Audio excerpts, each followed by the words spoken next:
You have 30 minutes to leave, Suzanne said coldly, tossing a black trash bag at my feet. This house belongs to the family now. You were just the wife. Rain hammered against the windows of what had been my home for 17 years. The sound mixed with my heartbeat, creating a rhythm of disbelief that pounded in my ears. Gregory clutched my hand, his 15-year-old fingers trembling against mine as his grandmother's words cut through the air like shards of glass. "Grandma, what are you doing?" Gregory's voice cracked, still hoarse from crying at his father's funeral. "This is our house. Mom lives here." Suzanne's cold blue eyes, so different from Alonzo's warm brown ones, fixed on her grandson with the same disdain she'd always reserved for me. "Not anymore, child. This house has been in the Washingtons' family for 30 years. It belongs to blood family now." Geraldine emerged from the kitchen, her arms full of family photos. My wedding pictures, Gregory's baby photos, 17 years of memories. She dumped them into another trash bag with casual cruelty. "Sorry, Cheryl. Business is business. You should have thought about this before you married into money." "Before I married into money?" The words escaped before I could stop them. "I was 19 when I met Alonzo. I didn't even know he had money." "Of course you didn't," Suzanne's voice dripped with sarcasm. "Poor little Cheryl, working at the coffee shop, barely making ends meet. What a coincidence that you fell in love with the richest bachelor in town." The accusation hung in the air like poison. Gregory looked up at me, confusion and hurt written across his face. He had Alonzo's eyes, Alonzo's stubborn chin, but right now he looked so young, so lost. "What's happening? Where are we supposed to go?" I squeezed his hand tighter as thunder crashed overhead. Through the rain-streaked windows, I could see neighbors pretending not to watch while this family drama played out on our front porch. "Don't worry about where you're going," Geraldine said, her voice sweet as antifreeze. "I'm sure a resourceful woman like you will figure something out. You always were good at landing on your feet." The implication was clear. Even now, at my lowest moment, they couldn't resist twisting the knife. "This is insane," I said, my voice stronger than I felt. "You can't just kick us out. There are laws." "Laws?" Suzanne laughed, a sound like breaking glass. "Dear, I spent all morning with our family lawyer. Everything is perfectly legal.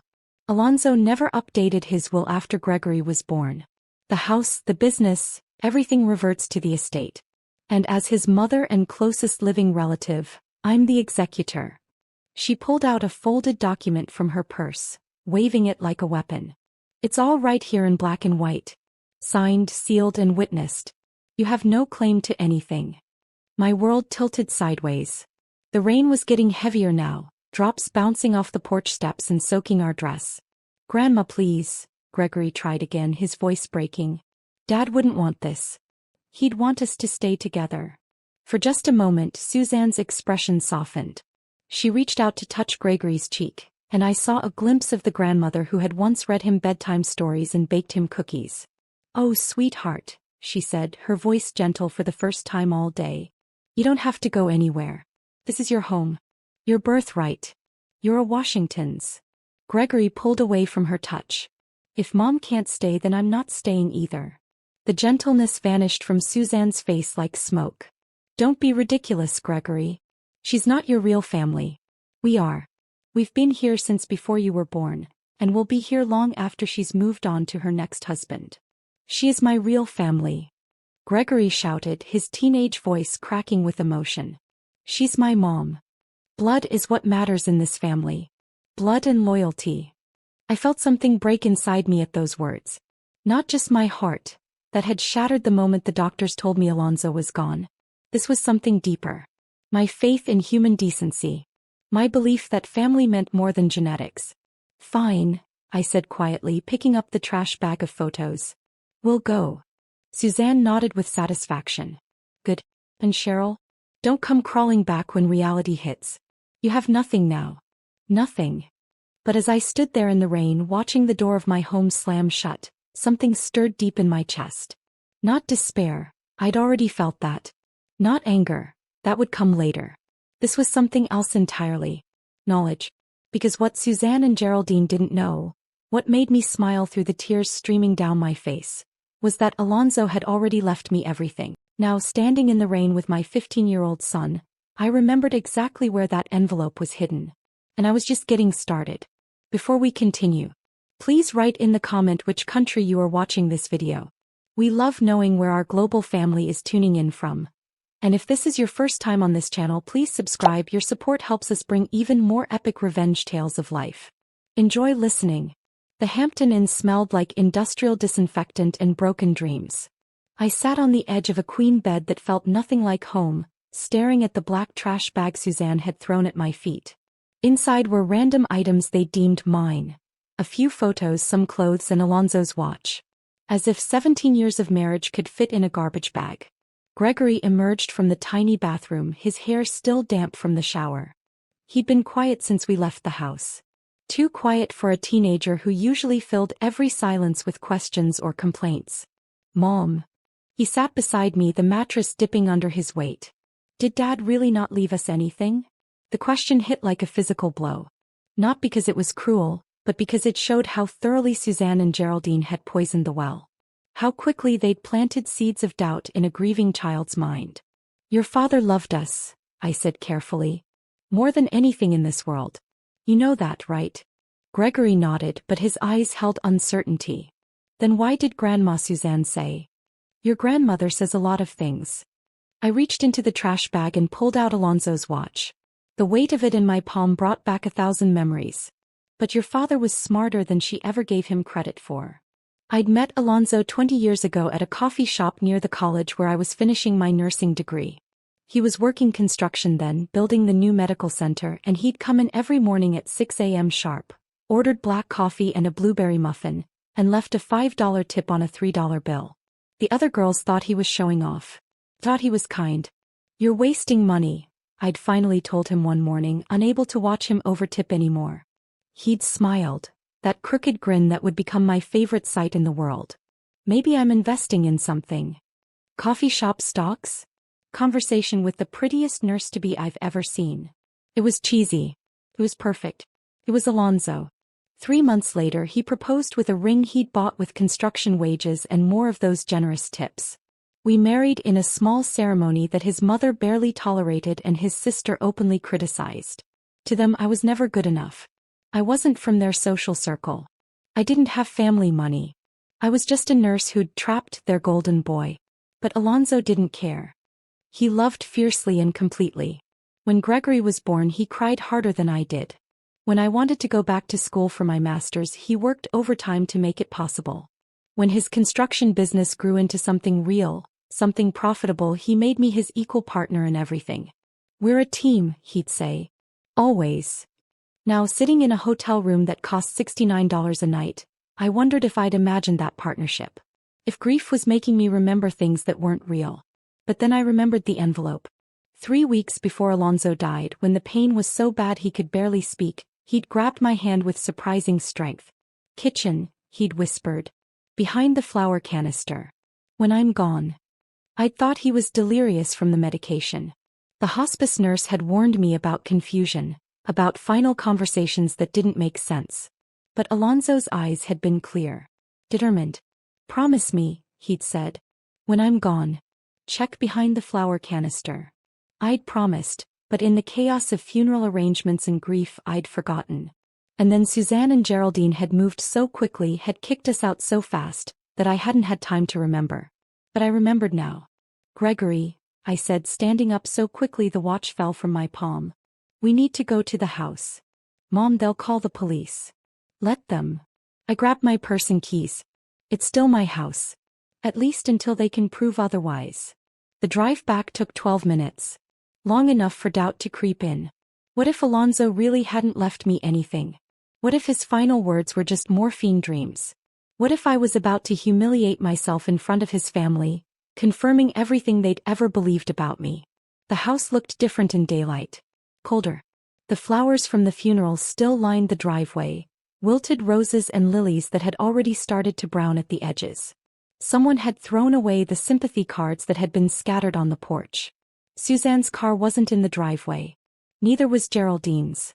They're not home, Gregory observed. Good. I parked and turned off the engine. This'll be easier. The spare key was still under the fake rock by the rose bushes. Alonzo had installed it when Gregory started walking home from school alone. Family should always be able to come home, he'd said. Family. The word tasted bitter now. Inside the house felt like a crime scene. Furniture had been moved. Pictures had been taken down. In the living room, empty spots on the mantel showed where Alonzo's awards from the construction company had been displayed. His college diploma was gone from the hallway. Even the photo of our wedding day had been removed from the side table. They were erasing him. Erasing us. This is sick, Gregory muttered, staring at the blank walls. This is theft, I corrected. The kitchen looked normal but wrong. Someone had rearranged the spice rack. Moved the coffee maker. Changed the placement of the fruit bowl that had sat in the same spot for 15 years. But the flour canister was still there, tucked in its corner between the stove and the wall. My hands shook as I reached behind it. At first I felt nothing but dust in the cool metal of the stove. Then my fingertips brushed something papery. An envelope taped to the back of the canister where no one would think to look. Mom. Gregory's voice seemed to come from far away. What is it? I pulled the envelope free and stared at Alonzo's handwriting on the front. For Cheryl. My heart. My partner. My everything. Inside were 3 sheets of legal paper folded carefully and a small key I didn't recognize. The first page was a will. Not the simple document we'd signed together 5 years ago, but something new. Something comprehensive. Something that made my knees weak with relief and rage. I, Alonzo Marcus Washington, being of sound mind and body, do hereby leave all my worldly possessions, including but not limited to my home at 1247 Maple Street, my business Washington Construction LC, and all bank accounts, investments and personal property, to my beloved wife Cheryl Marie Washington. Every word was clear. Ironclad. But it was the second page that made me gasp. A letter in Alonzo's careful script. My darling Cheryl. If you're reading this, then I'm gone, and I suspect my mother and sister have shown their true colors. I've watched them my whole life, waiting for me to fail, waiting for our marriage to crumble, waiting for their chance to swoop in and claim what they think belongs to them. They're wrong. Everything I built for you and Gregory. You're my family. You are my choice. You are my heart. The key in this envelope opens a safety deposit box at First National Bank. Box 247. Inside you'll find copies of everything, plus some things that might surprise you. Things I discovered about my family that you need to know. I'm sorry I couldn't tell you all of this while I was alive. I was afraid it would hurt you. But now that I'm gone, you need the truth to protect yourself and our son. My mother and sister underestimated you and our entire marriage. They're about to learn that was their biggest mistake. Fight for what's ours, baby. Fight like hell. All my love, Alonzo. I read the letter 2 times before the words fully sank in. Gregory peered over my shoulder, his eyes widening as he processed what this meant. Mom, he whispered. We own everything. We own everything. The sound of a car in the driveway cut through my shock. Through the kitchen window, I watched Suzanne's Mercedes pull up, followed by Geraldine's BMW. They were back. Quick, I told Gregory, folding the papers and slipping them into my purse. Let's go. But we were too late. The front door opened just as we reached the hallway. What the hell are you doing in my house? Suzanne's voice could have cut glass. I turned slowly, meeting her ice blue eyes with a steadiness that surprised us both. Your house? I asked quietly. You heard me. She stepped inside, Geraldine flanking her like a backup singer. I called the police. They're on their way. Good, I said. I'd like to file a report about stolen property. Suzanne laughed. A harsh, ugly sound. You can't steal what was never yours. You're right. I smiled, pulling out the will. You can't. The color drained from both women's faces as I unfolded the legal document. Their eyes darted across the page, reading and rereading words that couldn't be argued with or manipulated. This is fake, Geraldine whispered. Is it? I asked. Should we call Alonzo's lawyer and ask? Suzanne snatched the paper from my hands, studying it like she could will the words to change. Her face twisted with an emotion I'd never seen before, not just anger but genuine fear. He wouldn't do this, she said. He wouldn't cut out his own family. You cut yourselves out, I replied. The day you decided I wasn't family. The wail of sirens grew louder outside. 2 police cars had arrived just as Suzanne had promised. Ma'am. The first officer was young, polite, clearly uncomfortable with whatever domestic drama he'd been called into. We received a report of trespassing? Suzanne stepped forward, her mask of grief and wounded motherhood sliding perfectly into place. Officer, this woman is refusing to leave my son's home. My son passed away last week and she's been living here illegally. That's interesting, I said calmly, handing the officer the will. Since my husband left me the house in his will. The officer read the document, his eyebrows raising. Ma'am, this appears to be legitimate. Do you have proof that contradicts this will? Suzanne's mouth opened and closed like a fish gasping for air. Geraldine grabbed her arm, whispering frantically in her ear. There's obviously been some mistake, Geraldine said loudly. We'll need to have our lawyer examine this document. That's your right, I agreed. In the meantime, I'll be living in my house with my son. The officer looked between us, clearly wanting to be anywhere else. Ma'am, if this is a legitimate will, then Mrs. Washington has every right to be here. If you believe there's been fraud or forgery, you'll need to pursue that through civil court. This isn't over, Suzanne hissed as the officers headed back to their cars. No, I agreed. It's not. I watched them leave, Suzanne's Mercedes peeling out of the driveway with enough force to spray gravel across our lawn. Our lawn. Gregory stood beside me in the doorway, staring at the empty driveway. Mom, he said quietly. Are you scared? I thought about the question. 3 hours ago, I'd been a homeless widow with $30 in my checking account and no idea how to rebuild my life.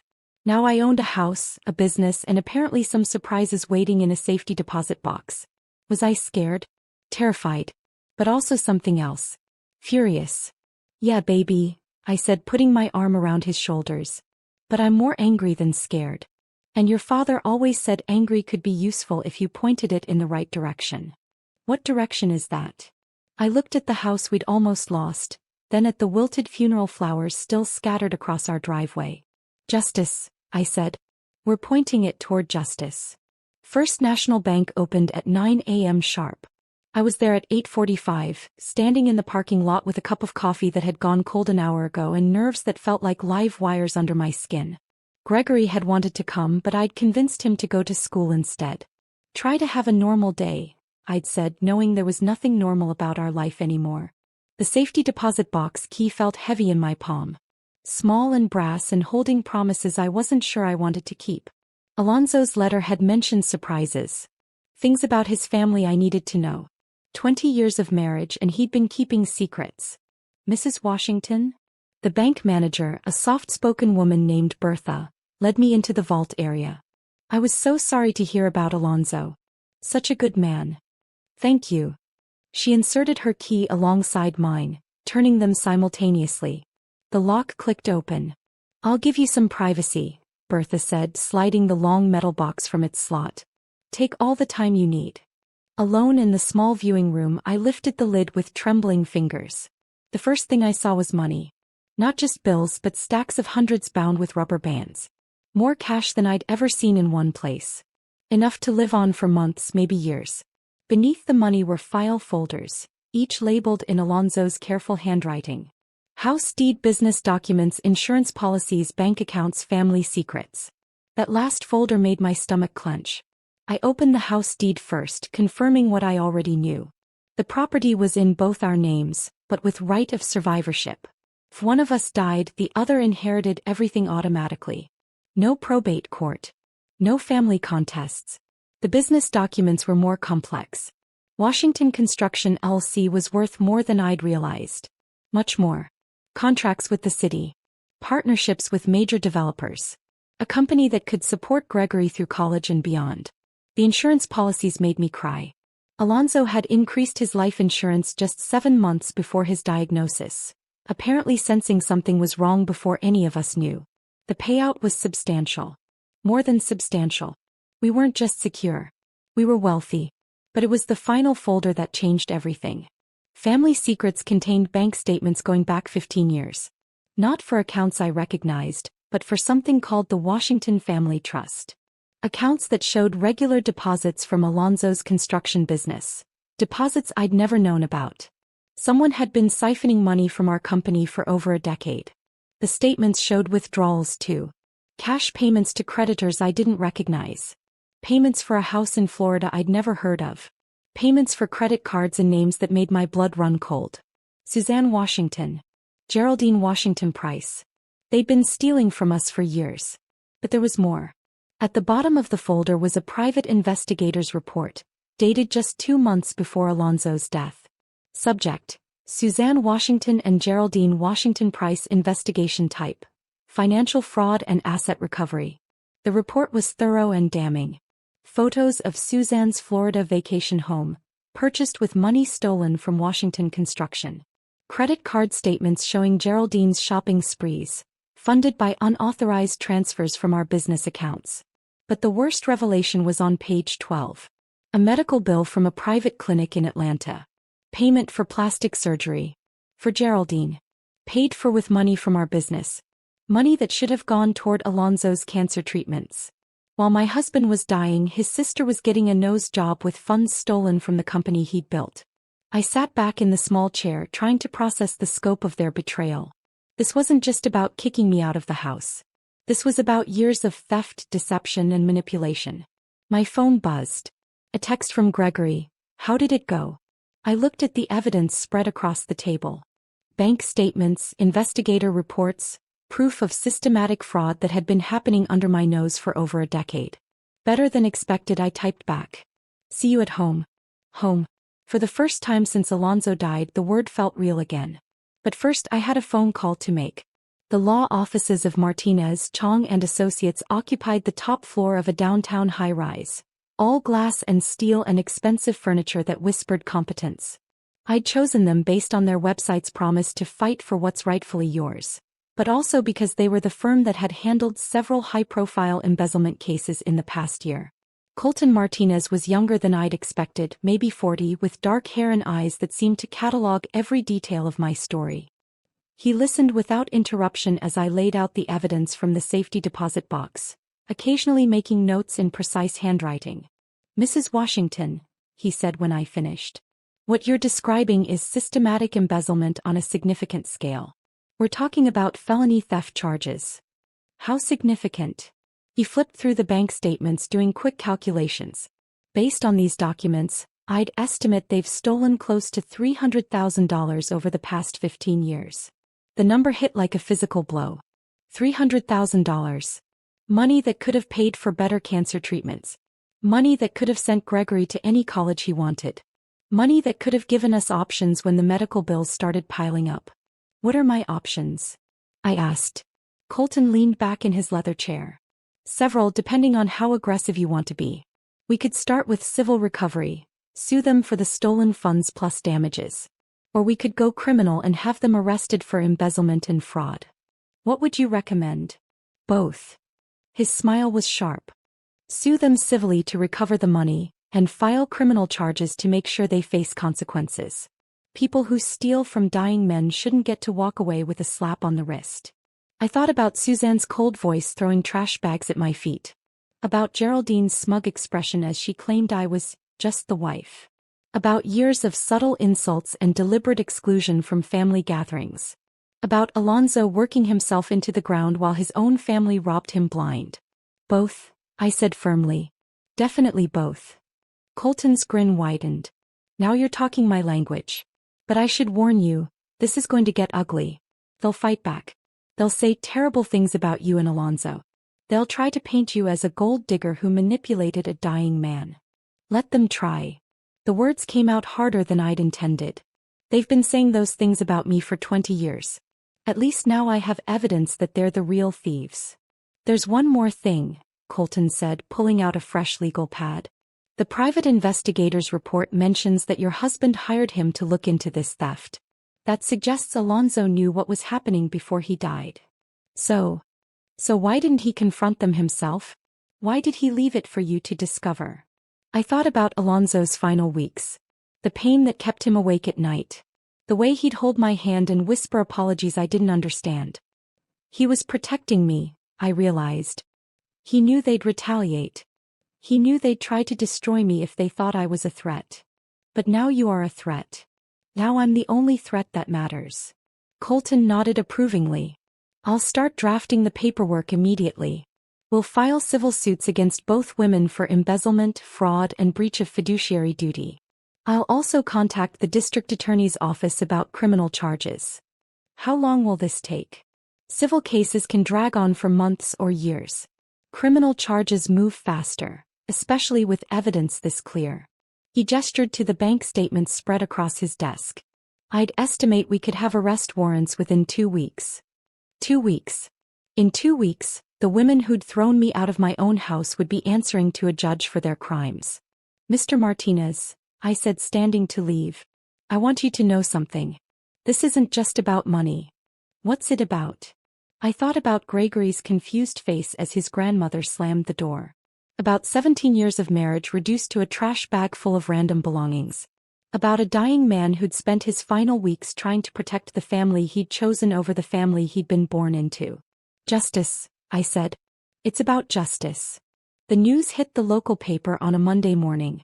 Local construction company owners face embezzlement charges. The article was small, buried on page 6, but it might as well have been front-page headlines for the impact it had. My phone started ringing at 7 a.m. Cheryl, honey, what in the world is going on? My neighbor, Mrs. Dolores, sounded breathless with excitement. I just saw the paper and... I can't really discuss the details, I said politely. It's in the hands of the lawyers now. But Mrs. Dolores wasn't the only caller. By noon, I'd fielded calls from 3 more neighbors, 2 of Alonzo's former employees, and a reporter from the local news station asking for comment. Gregory came home from school with wide eyes and nervous energy. Mom, everyone's talking about it, he said, dropping his backpack by the door. Kids at school are asking if Grandma Suzanne's really going to jail. What did you tell them? That I didn't know anything. He flopped onto the couch, our couch in our house. How do you feel about all this? Asked Gregory. He was quiet for a long moment, staring at his hands. Angry, he said finally. Really, really angry. Dad was sick, Mom. He was dying and they were stealing from him. Yeah, baby. They were. That's evil. The word hung in the air between us. Evil. Not just wrong or selfish or greedy. Evil. Maybe it was. My phone rang again. This time the caller ID made my stomach clench. Geraldine. I almost didn't answer. But curiosity won out over caution. Hello, Geraldine. You bastard. Her voice was pure venom. You vindictive, money-grubbing bastard. Gregory looked up sharply, hearing the rage even through the phone's speaker. Is there something you wanted to discuss? I asked calmly. You know what you've done. Those lies you told the police, those fake documents you forged. Which fake documents? I interrupted. The will that your brother signed in front of 2 witnesses? Or the bank statements showing 15 years of theft? Silence. Then, we took care of Alonzo his whole life. We supported him when he was struggling to get the business started.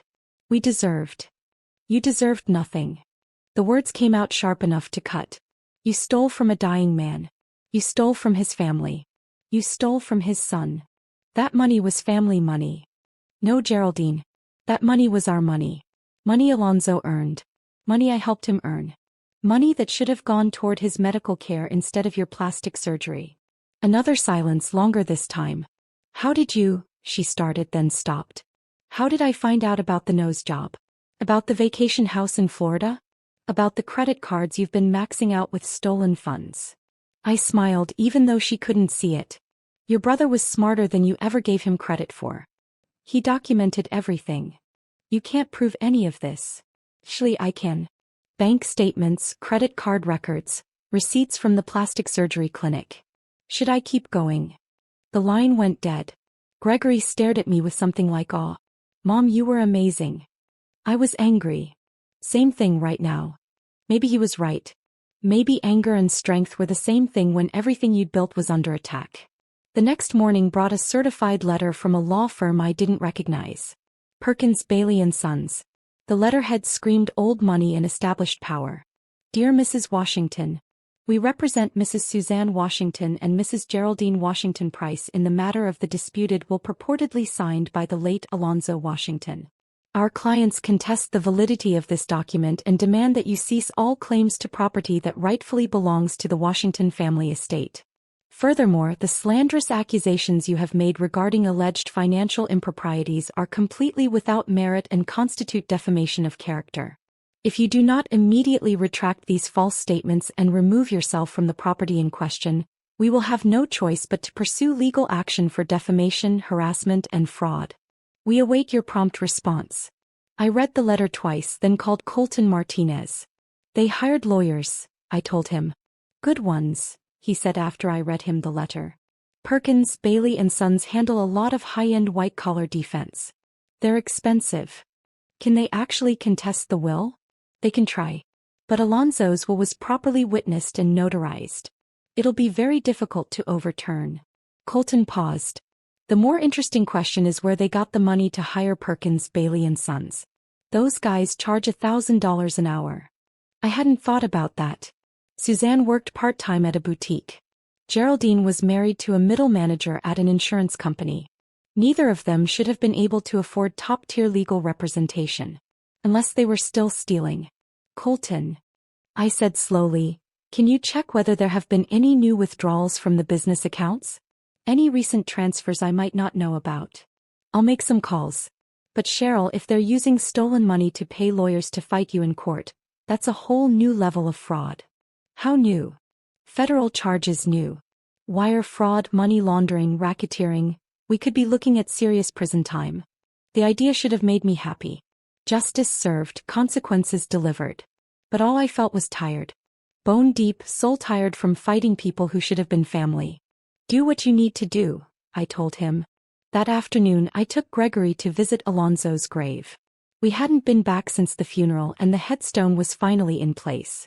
Simple granite with his name, dates, and the inscription we'd chosen together. Beloved husband and father. Dad would be proud of you, Gregory said, kneeling to pull weeds from around the base of the stone. You think so? I know so. You're fighting for us. For what he wanted us to have. I touched the smooth granite, still warm from the afternoon sun. Sometimes I wonder if he'd want me to just let it go. Take the high road. Forgive and forget. Gregory looked up at me with eyes that were older than 15 had any right to be. Mom, they stole from him while he was dying. They threw us out of our own house. They called you just the wife, at his funeral. I know, but... There is no but. Gregory stood, brushing dirt from his knees. Dad left you everything because he knew this would happen. He knew they'd try to take it all away from us. He was protecting us even after he was gone. When did you get so wise? I learned from the best. We stood together in the late afternoon light, surrounded by flowers and memories and the weight of decisions that would shape our future. In the distance I could see someone approaching through the cemetery rows. Suzanne. She walked slowly like she was afraid. Or maybe like she was trying to decide whether to run away. Mom. Gregory tensed beside me. It's okay, I said softly. Let's see what she wants. Suzanne stopped about 10 feet away, close enough to talk but far enough to maintain distance. She looked older than she had at the funeral. Smaller somehow. Cheryl, she said quietly. Suzanne. I came to see Alonzo. He's dead, Gregory said bluntly. You missed your chance to see him when it mattered. Suzanne flinched like she'd been slapped. Gregory, honey, I know you're angry. Don't call me honey. You threw me out of our own house. That was a mistake. I was grieving, I wasn't thinking clearly. You were thinking clearly enough to steal $300,000 from my father's business, Gregory shot back. I put a hand on his shoulder. My son was furious and he had every right to be. But this conversation needed to happen between adults. What do you want, Suzanne? I asked. She looked at Alonzo's headstone, then back at me. I want to make this right. Which part? The stealing or the cruelty? All of it. Her voice was barely above a whisper. I want to make all of it right. I studied her face, looking for signs of manipulation or deception. But all I saw was exhaustion. Fear. Maybe even genuine remorse. It's too late for that, I said finally. It doesn't have to be. I could pay back the money. Drop the legal challenges to the will. Apologize publicly for how I treated you. And in exchange? You drop the criminal charges. There was the real reason for this cemetery visit. Not grief or guilt or genuine remorse. Fear of going to prison. No, I said simply. Cheryl, please. I made mistakes, but I don't deserve to go to jail. I'm 72 years old. I couldn't survive prison. Gregory stepped closer to his grandmother, his voice low and dangerous. You want to know what Mom deserves? She deserves a husband who didn't have to worry about money while he was dying. She deserves to not have worked double shifts to pay for medical bills while you were getting plastic surgery with stolen money. She deserves family who actually acted like family. Suzanne's face crumpled. Gregory, you don't understand. I understand perfectly. My son's voice was steel. You're only sorry because you got caught. He was right and we all knew it. Suzanne looked at me one last time, her eyes pleading. Cheryl, I'm begging you. You begged me for nothing when you threw trash bags at my feet, I replied. You showed me exactly who you are, Suzanne. I'm just finally believing you. She turned and walked away without another word, her shoulders shaking with sobs that came 20 years too late. Gregory watched her go, then looked down at his father's grave. Dad would have forgiven her, wouldn't he? Probably. Are you going to? I thought about forgiveness. About turning the other cheek and taking the high road and all the things good people were supposed to do. Then I thought about Alonzo's final weeks, his whispered apologies for leaving us, his desperate attempts to make sure we'd be okay. Some things don't deserve forgiveness, I said finally. Some things deserve consequences. The call came at 6 a.m. on a Friday morning, jarring me awake from the first peaceful sleep I'd had in weeks. Mrs. Washington? This is Detective Sarah Chin with the Financial Crimes Unit. We need to talk. I sat up in bed, instantly alert. Is this about the embezzlement charges? It's about a lot more than that. Can you come to the station this morning? And bring your lawyer. 2 hours later, Colton and I sat across from Detective Ahmad in a sterile interview room that smelled like burnt coffee and broken dreams. Ahmad was younger than I'd expected, maybe mid-30s, with sharp eyes and the kind of focused energy that suggested she'd been working this case around the clock. Mrs. Washington, she began, spreading files across the table, your husband's private investigator was very thorough. The evidence you provided has opened up a much larger investigation. Larger how? We've discovered that the Washington Family Trust wasn't just embezzling from your husband's construction business. They were also running a sophisticated money laundering operation. The words hit like a physical blow. Money laundering. That wasn't just theft, that was organized crime. Colton leaned forward. What kind of money laundering? Detective Ahmad opened one of the files. Drug money primarily. It appears that Mrs. Washington and Mrs. Washington Price were using the construction business as a front to clean cash from several mid-level drug dealers in the area. My mouth went dry. Alonzo didn't know about this. He couldn't have known. We don't think he did. All the evidence suggests your husband was an unwitting victim. The money laundering operation was run entirely by his mother and sister, using his business accounts and reputation as cover. How much money are we talking about? Colton asked. Over the past 5 years? Nearly $2 million. The number was so large it didn't seem real. $2 million in drug money, washed clean through my husband's legitimate business while he was fighting cancer. There's more, Detective Ahmad continued. We've been monitoring their communications since you filed the initial complaint. They've been planning to flee the country. What? She slid a transcript across the table. Phone conversations between Suzanne and Geraldine, recorded just 2 days ago. Suzanne, the tickets are booked. Flight leaves Tuesday night. Geraldine, what about the lawyer? Perkins said he could drag this out for months. Suzanne, Perkins doesn't know about the other money. If they find that account in the Caymans, we're looking at federal charges. Geraldine, so we run. Suzanne, we run. I stared at the transcript, trying to process the scope of their betrayal. It wasn't just about stealing from Alonzo. They'd been using his business, his name, his reputation, to launder money for drug dealers. And now they were planning to flee the country rather than face the consequences. Are you going to arrest them? I asked. We already have. Both women were taken into custody this morning on federal charges of money laundering, racketeering, and conspiracy. They're being held without bail pending trial. The room seemed to spin around me. Arrested. Federal charges. No bail. It was over. Mrs. Washington? Detective Ahmed's voice seemed to come from far away. Are you all right? I think so. I looked up at her. What happens now? Now we build the case. We'll need your testimony about the embezzlement from the construction business. We'll also need access to all the company records going back 10 years. Whatever you need. Detective Ahmad smiled, the first warm expression I'd seen from her. You did good, Mrs. Washington. A lot of people would have just taken the money and walked away. You chose to fight for what was right. I chose to fight for my family. Same thing in this case. The news broke that afternoon.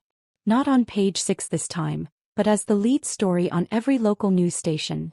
Local women arrested in multi-million-dollar money laundering scheme. My phone started ringing again, but this time the calls were different. Supportive. Amazed. Several of Alonzo's former employees called to thank me for exposing what they'd always suspected was happening. We knew something was wrong, said Corey, who'd worked for Washington Construction for 8 years. Money would disappear from job sites. Supplies would go missing. But Alonzo was so trusting, especially when it came to his family. Gregory came home from school with a completely different energy than he'd had in weeks. Lighter somehow. Relieved. Everyone at school is calling you a hero, he said, grinning. I'm not a hero, I said. I'm just a widow who got tired of being pushed around. Same thing right now. Maybe he was right again. That evening, Colton called with an update on the civil case. With the federal charges, everything changes, he explained. The government will seize all assets connected to the money laundering operation. That includes the vacation house in Florida, the luxury cars, everything they bought with stolen money. What about the money they took from the business? Full restitution plus damages. You're looking at recovering not just the original $300,000, but probably closer to $500,000 after penalties and interest. $500,000. Enough to secure Gregory's future. Enough to expand the construction business. Enough to honor Alonzo's memory by building something lasting. There's one more thing, Colton said. The federal prosecutor wants to meet with you. They're considering offering you a chance to speak at the sentencing hearing. To say what?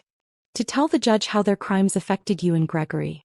To make sure the court understands the human cost of what they did. I thought about that human cost. The nights I'd worked double shifts while Alonzo was sick, not knowing his own family was stealing money that could have helped with medical bills. The stress and worry about finances during his final weeks. The humiliation of being thrown out of my own home just days after his funeral. The way Gregory had looked when his grandmother called me, just the wife. Yes, I said. I want to speak at the sentencing. 3 weeks later, while cleaning out Alonzo's office in the basement, I found something that changed everything I thought I knew about my husband's final months. A journal hidden behind a loose baseboard that you'd never notice unless you were looking for it. Gregory was at school, and the house was quiet except for the sound of rain against the windows. I'd been putting off this task, going through Alonzo's personal papers, his desk drawers, the remnants of the life we'd built together. But with the criminal trial approaching and the civil case moving forward, I needed to gather any remaining business documents that might be relevant to the prosecution. That's when I found the loose baseboard. A small section behind his desk that shifted when I bumped it with the vacuum cleaner. Inside was a leather-bound journal, the kind with a small lock that anyone could open with a paper clip. The first entry was dated 8 months before Alonzo's death. May 15th. Something's wrong with the books. Money's missing from the equipment account and I can't figure out where it went. Asked Mom about it and she got defensive. Said I was questioning her integrity. But numbers don't lie. May 20th. Found the Florida house online. Mom's been posting pictures on Facebook, bragging about her retirement investment. The down payment was exactly the amount missing from our equipment account. Coincidence? I don't think so. May 28th. Hired a private investigator. Jim Dolores recommended a guy who specializes in financial fraud. His name is David Reyes. I hate that it's come to this, but I have to protect Cheryl and Gregory. My hands shook as I turned the pages. Entry after entry documented Alonzo's growing awareness of his family's betrayal. His pain wasn't just physical. It was emotional, spiritual, the deep wound of discovering that the people he'd trusted most had been destroying everything he'd worked to build. June 15th. Got the first report from Reyes. It's worse than I thought. They've been stealing for years. Not just from the business, but they're involved with some really bad people. Drug dealers, money laundering, things that could destroy everything Cheryl and I have built. I can't tell her. Not while I'm this sick. The stress would kill her and she has enough to worry about with my treatment. June 30th saw Dr. Salvador today. The cancer's spreading faster than they expected. I might have weeks, not months. I have to make sure Cheryl and Gregory are protected. Updated my will today. Left everything to Cheryl as it should be. Mom and Geraldine have stolen enough. They'll get nothing from me. July 10th getting harder to write. Pain is bad today. But Reyes called with more evidence. Mom and Geraldine are planning something. He thinks they're going to make a move after I die, try to claim the business and the house. I won't let that happen. I've hidden copies of everything where Cheryl will find them. The flour canister was her idea years ago. She said we should have a secret hiding place for important documents in case of fire or theft. She was more right than she knew. I had to stop reading. Tears were making the words blur together, and my chest felt tight with the weight of everything Alonzo had been carrying alone. He'd known. 4 months, he'd known what his family was doing, and he'd borne that knowledge in silence to protect Gregory and me from the truth. The final entries were shorter, his handwriting shakier. July 15th, very bad day. Can barely hold the pen. But Reyes brought the final report. Enough evidence to put them away for years. I'm hiding it all in the safety deposit box. Cheryl will find it when she's ready. She's stronger than she knows. Stronger than I ever was when it came to my family. July 25th, this might be my last entry. Getting hard to stay awake. But I want to write this down in case somehow she reads this journal. Cheryl, my beautiful wife, if you're reading this, then I'm gone and you've discovered the truth about my mother and sister. I'm sorry I couldn't tell you while I was alive. I was afraid it would break your heart, and your heart had already been broken enough by watching me die. Fight them. Fight with everything you have. They will try to destroy you, to take everything we built together, to erase our love from the world. Don't let them. You are not just the wife. You are my partner, my equal, my heart walking around outside my body. You made me a better man than I ever deserved to be. Take care of Gregory. Teach him that family isn't about blood, it's about choice. We chose each other, the three of us. We chose love over greed, loyalty over selfishness, truth over convenience. I love you forever, Alonzo. I closed the journal and cried for the first time since the funeral. Not gentle tears, but huge, gasping sobs that came from the deepest part of my grief. I cried for the burden Alonzo had carried alone. I cried for the faith he'd had in my strength. I cried for the man who'd loved me enough to protect me even from beyond the grave. When Gregory came home from school, he found me still sitting in the basement office, the journal in my lap. Mom? What's wrong? I told him about the journal. About his father's final months, the investigation, the evidence he'd gathered while fighting cancer and betrayal simultaneously. Gregory read the final entry twice, his face cycling through anger, sadness, and something that looked like pride. He really loved us, he said finally. He really did. Mom, we have to make sure everyone knows what kind of man he was. What he went through to protect us. How? Gregory looked up at me with eyes that were exactly like his father's. At the sentencing hearing. When you speak to the judge. Tell them about the journal. Tell them Dad was a hero. The federal courthouse in downtown Atlanta was a monument to justice. All marble columns and soaring ceilings that made you feel small and significant at the same time. I'd never been inside a federal building before, but the weight of history and law pressed down like a physical thing. Suzanne and Geraldine sat at the defendant's table in orange jumpsuits, flanked by public defenders who'd replaced the expensive lawyers they could no longer afford. All their assets had been frozen pending the outcome of the trial, including the money they'd used to hire Perkins, Bailey and Sons. They looked older. Smaller. Suzanne's perfectly styled hair hung limp around her shoulders, and Geraldine's designer wardrobe had been replaced by standard-issue prison clothing. I almost felt sorry for them. Almost. Then I remembered the journal. The nights Alonzo had sat in his basement office, dying of cancer and discovering his family's betrayal, too heartbroken to share the truth with the wife who was already watching him fade away. The prosecutor, a sharp woman named Rebecca Nicholas, had prepared me for this moment. Your testimony is crucial, she'd explained during our prep session. The jury needs to understand that this wasn't just about money. These women destroyed a dying man's peace of mind. They used his love for family as a weapon against him. Now, sitting in the witness box with my right hand raised, I faced 12 strangers who would decide whether justice would finally be served. Mrs. Washington, Rebecca began, can you tell the court about your husband's final months? I'd practiced this testimony dozens of times, but nothing had prepared me for the reality of speaking these words aloud in front of Suzanne and Geraldine. Alonzo was diagnosed with pancreatic cancer in March. I began, my voice steadier than I'd expected. The doctors gave him 6 to 8 months. We spent those months fighting, for more time, for better treatments, for hope. Were you aware that your husband had hired a private investigator during this time? No. I didn't learn about that until after he died. Rebecca approached the witness stand with a folder.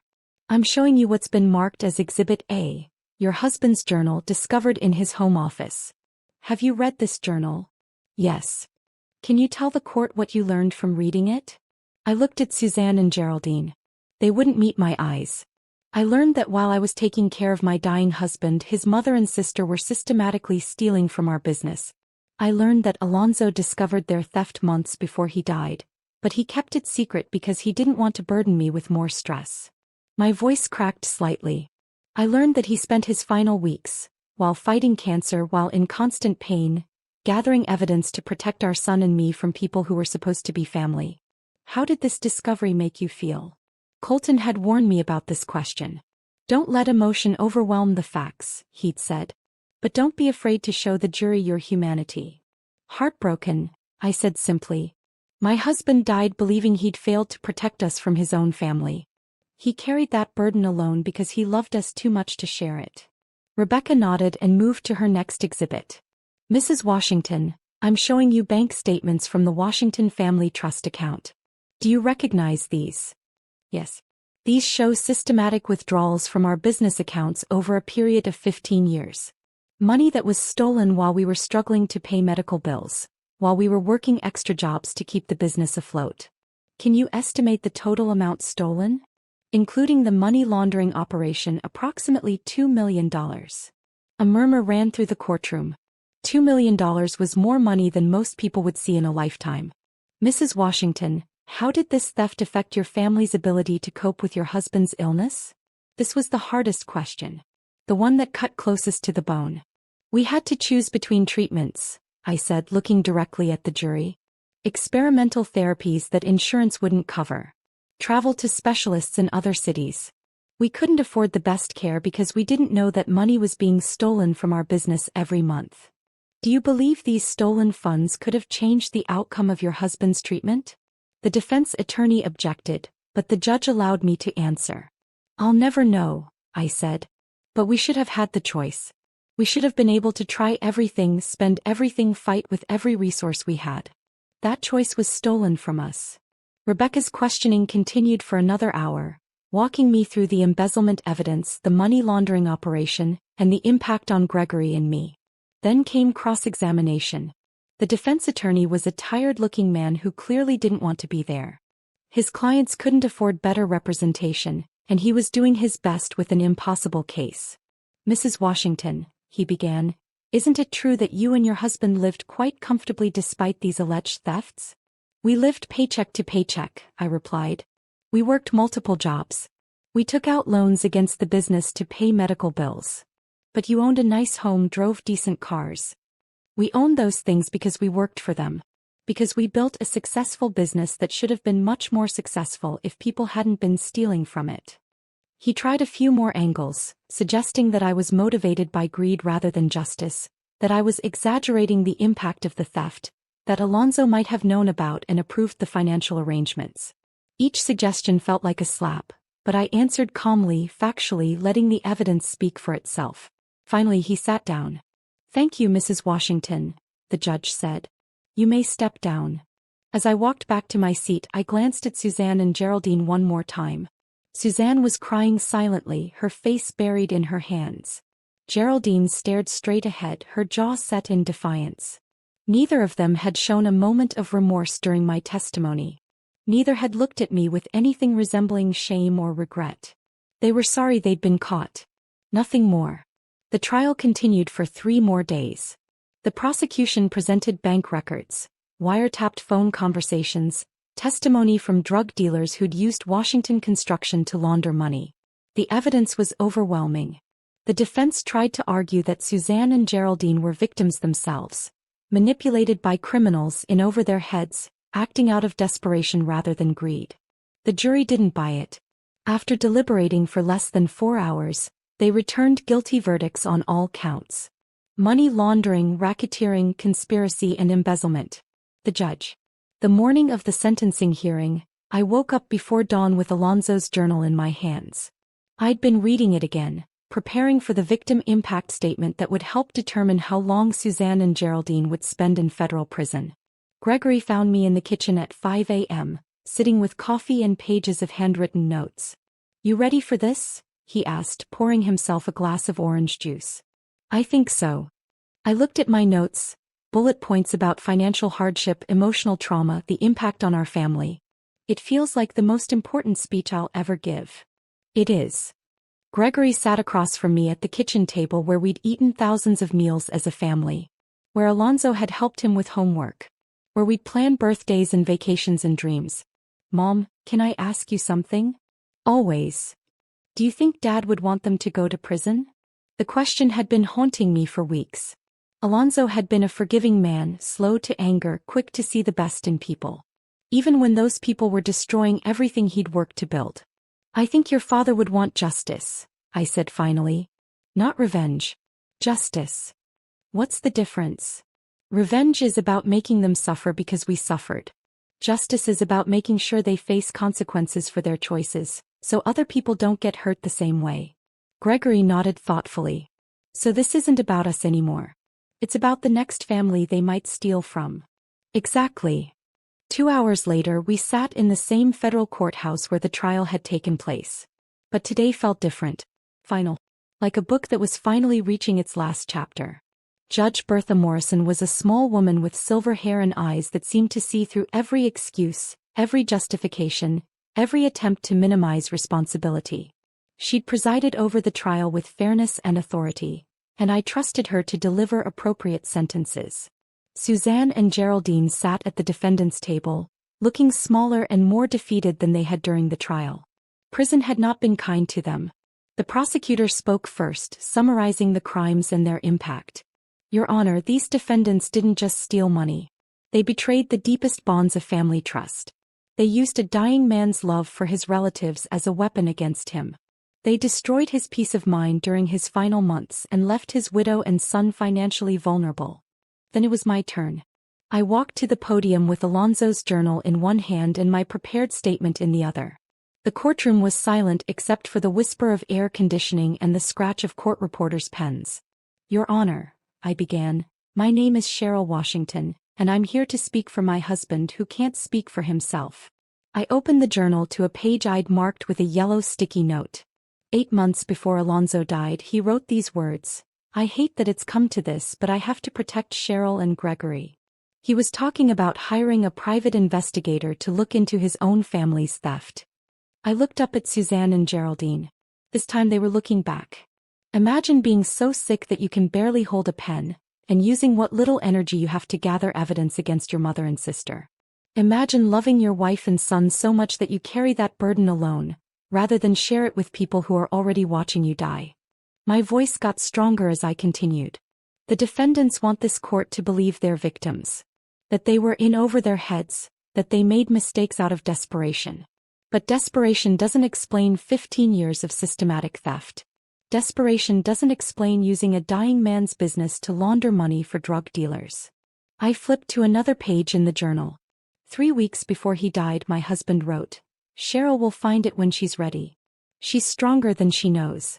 Stronger than I ever was when it came to my family." I closed the journal and looked directly at the judge. "Your Honor, Alonzo was wrong about one thing. He wasn't weak when it came to his family. He was loving. He was loyal. He was generous to a fault. Those are good qualities in a man, but they're also qualities that predators can exploit. The defendants exploited my husband's love for 17 years. They stole his money, his peace of mind, and his ability to provide the best possible care for his family during his final illness. They did this knowingly, systematically, and without remorse." I paused, gathering myself for the final point. "I'm not here asking for revenge, Your Honor. I'm here asking for justice. Justice for Alonzo, who died carrying the weight of their betrayal. Justice for Gregory, who lost his father and then watched his grandmother throw him out of his own home. And justice for the next family these women might destroy if they're allowed to walk away from this without serious consequences.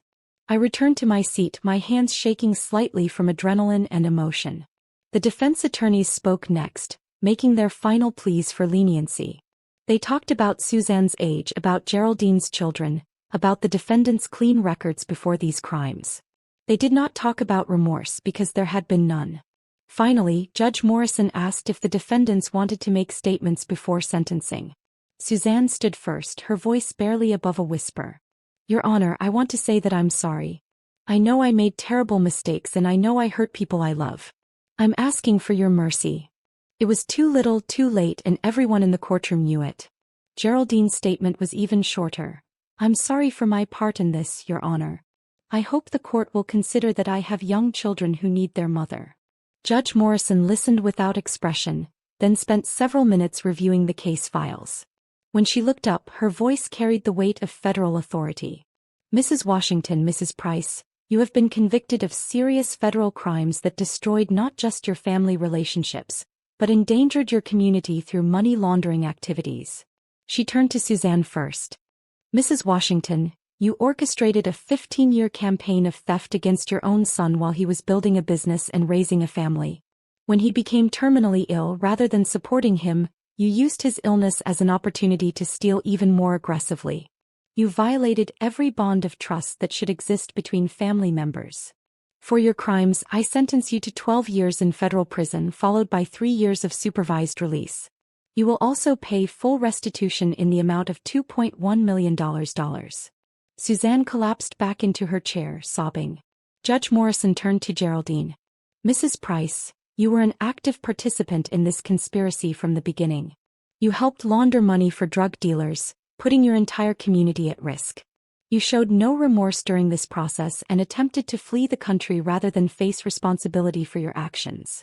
I sentence you to 10 years in federal prison, followed by 3 years of supervised release, and full restitution in the amount of $2.1 million. Geraldine's face went white, but she didn't cry. She just stared straight ahead as the bailiffs approached to lead them away.